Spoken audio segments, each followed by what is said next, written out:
What is up, Colts Nation? It's Josh Hudgens with the Common Colt Podcast. The Colts Podcast is real takes and no clickbait. And honestly, guys, I was kind of feeling a little bit bad about maybe being a little too harsh on Anthony Richardson yesterday.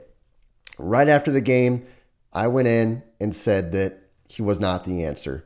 But now today, we've got some breaking news where Shane Steichen has come out and said that the Colts are evaluating everything for their game against the Vikings, and he would not commit to Anthony Richardson being the starter against the Vikings, which is a huge game on many levels. It's in Minnesota. It's on Sunday night against a good football team, and our passing game is struggling. Richardson's name has been drugged through the coals now, through the media, particularly because of his performance, in addition to the whole tap-out gate and subbing himself out. So right now is a really trying time for Anthony Richardson if he were to play this game and start. My thoughts on Shane Steichen's comments, I was playing them through my head a little bit, and in our episode yesterday where I talked about, I think that Anthony Richardson isn't the answer, but I think you have to play him this season to see what you have and to see if there's any chance of a miracle at development.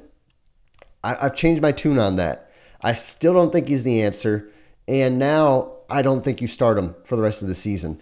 And here's why. Again, if you guys didn't watch my episode yesterday, my quick synopsis was there hasn't been any development in the passing game or him specifically. Also, people like to throw out the Payton Manning comparison, early career comparison. You can't compare apples and oranges. Payton Manning was at least good at the collegiate level, and he's shown flashes in the collegiate level that we thought could translate to the NFL. The only reason why people thought Anthony Richardson could be good in the NFL is because he had intangibles. He ran a fast 40-yard time. He could throw the ball far in his pro day. That was it. That's completely apples and oranges comparison there. Now, why I think Anthony Richardson should get benched and why I think the Colts would be right in doing so is simple.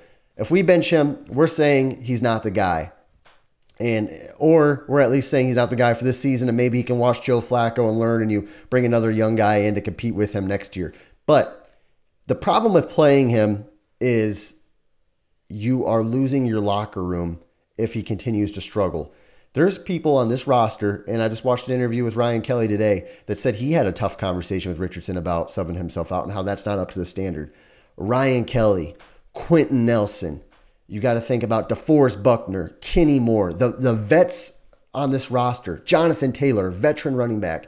These guys, some of them are still young, but the time in the NFL, your window of opportunity is so small to compete. They want to win. The Colts want a winning culture more than they do a good draft pick. And to me, for years, my mindset has always been, if you have a bad team, it might not be a bad idea just to tank and get a good draft pick. But the more I think about it, the more I think about the veterans on this roster, the coaches who are fighting for their jobs are on the line.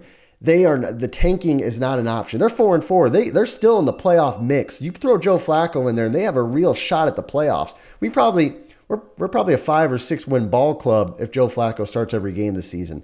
So when I think about this, and I think about the veterans on this team, and I think about this team actually can kind of compete for the playoffs, I think you have to play Flacco, and maybe at the end of the season, if they're out of contention, maybe you put Richardson back in at that point. Now, the other thing to consider is, let's say we win, we make the playoffs, we make the wild card round, we lose, or we don't get far, which is a realistic opportunity, I think. That doesn't mean you've kind of damaged your team. I think that you look at the Kansas City Chiefs and you look at some other teams that have been successful by still having good seasons and then trading up in the draft to get a good franchise quarterback. Just because you're not picking number 1 overall doesn't mean you can't get your franchise quarterback. We've seen it time and time again where teams are willing to trade up after they have a roster built around the quarterback to where they are entering a good situation. So to me, Shane Steichen being non-committal on Anthony Richardson is probably the right thing to do. I think Richardson's confidence is probably shot after yesterday, and to enter, I'm going to say, the Lions' den in Minnesota with that team on Sunday night after the media is dragging him through the coals. Even Shane Steichen, who is a player's coach, I've seen Shane time and time again in post-game press conferences kind of fall on the sword and take the blame for players. For him to say, yeah, we had the hard conversation with them in the quarterback room, I'm not going to share it. Ryan Kelly saying it's not up to the standard. This is a legit thing in the Colts locker room that I bet they're going back and forth on, and it's something they have to address. And right now, if I were a betting man, I bet Joe Flacco starts against the Vikings, and we're going to see where it goes from there. That's a tough Vikings team. Colts will probably be the underdogs no matter what, but Joe gives this team the best chance to win. And I think if Shane wants to keep his locker room in order, I think you've got to go with Joe Flacco.